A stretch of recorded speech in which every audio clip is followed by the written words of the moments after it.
Hello. Dr. Terry Lynch here. I noticed many years ago, working with people who were given psychiatric diagnoses, that there was commonly one group of people that they found particularly difficult to be with, to be around, to relate to, their peers. While this is particularly common in people in their teens, this pattern commonly applies across many age groups.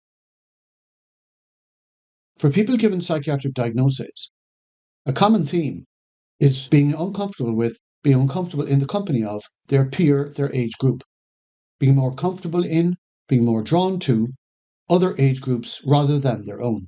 A common example of this happens in the late teenage years, within which a common tendency is to increasingly avoid their own age, their own peer group, being more comfortable with either young children or much older people. This commonly precedes the receiving of a diagnosis by many years. This should not surprise us, since great self-doubt in the years prior to a psychiatric diagnosis is a very common theme. This is a self-protective strategy on several levels. Peer age groups, in a way, hold up a mirror to the person.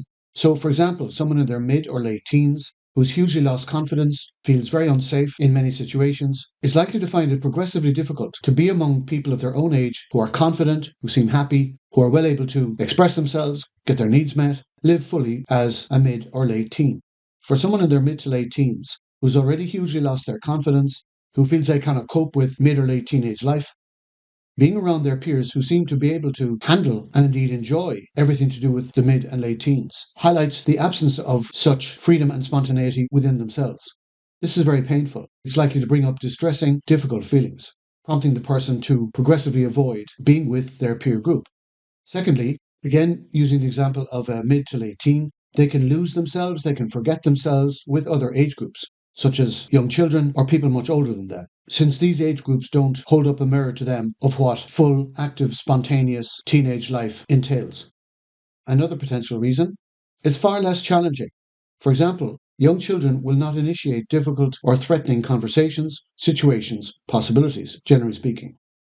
All coping strategies, all self-protective strategies that are frequently employed are double-edged swords. The intended gain, why the person employs them in the first place, tends to be slight and short-lived. Commonly, the immediate relief from anxiety that would ensue if the person did, for example, spend more time with their peers. However, there are many unintended consequences that the person doesn't think about when they're making these choices, and these are far greater and far more enduring than the intended gains.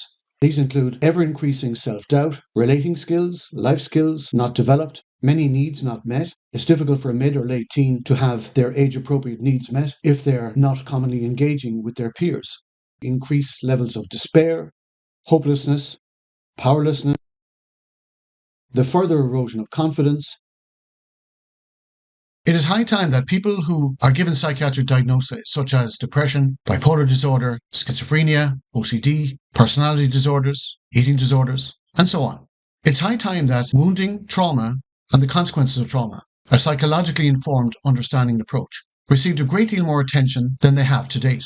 It is only by truly understanding the inner world of people who are given such diagnoses that they can be truly helped and worked with. Coinciding with an article that I have written on working with people with a psychiatric diagnosis, which will be published in the October 2025 edition of the British Association of Counselling and Psychotherapy's Journal, Healthcare Counselling and Psychotherapy Journal, I am in the process of creating a series of courses for therapists, for psychologists, psychotherapists, counsellors particularly, on a psychologically informed and trauma-informed understanding of the psychiatric diagnoses. If you would like to be updated as to when the first of these courses becomes available, the first course will be on depression. I expect it to be available roughly October 2025. If you would like to know when that course becomes available, comment below, message me below, and I will make sure that you are informed when that course becomes available. Thanks for watching. Have a great day.